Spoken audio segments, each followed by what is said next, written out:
Alright, welcome to Unnamed Roguelike.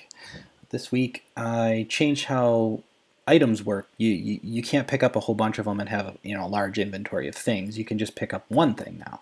I still have the concept of equipment, but there isn't a way to actually equip or dequip anything, so that's kind of on hold at the moment. I can pick up items, I can move them around. That's not terribly exciting, but it's actually pretty fun to play because it feels good, to drive the guy around, pick stuff up, and drop it off. That by itself is pretty fun, and the kids had a lot of fun setting up what they did is they built a door, and so they called this their house, and then they'd go out into the world, and then they would pick stuff up and hoard it away in their house. I mean, there isn't any reason to do that at this stage, but they just felt that was a thing that they should do. They just stole that spider's web. And so that was really fun to see them do that. And it was also really fun to have them want to play it. They had just watched me work on it for a while, and they pretty much made me stop working on it so that they could try it out.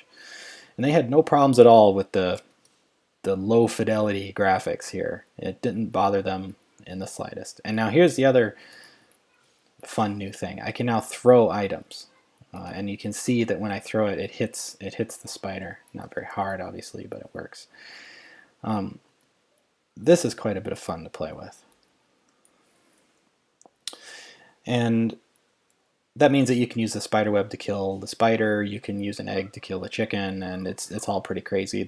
There's no real concept of physics at this stage. Everything has the same mass and everything has the same force, so it's a bit silly right now.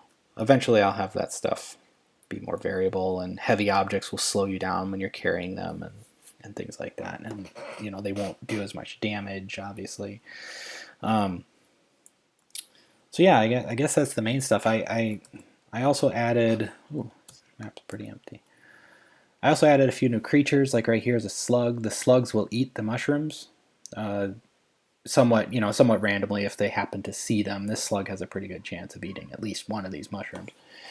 The chickens still lay their eggs. I added a giant beaver, which is a type of creature that only eats wood, which are the twigs, so its food is considered wood right now. But it will also attack the player if you get near it. The slugs don't bother the player, but you can step on the slugs and squish them, and then they leave a puddle of slime. The spiders no longer leave corpses, they leave, like a puddle of spider.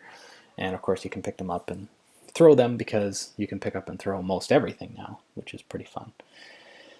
I think that about covers it. I mean, it's not much to explain, I guess, but it's a lot more fun to play. It feels like more of a game, especially with the picking up and setting down and throwing, and yeah, it's coming along.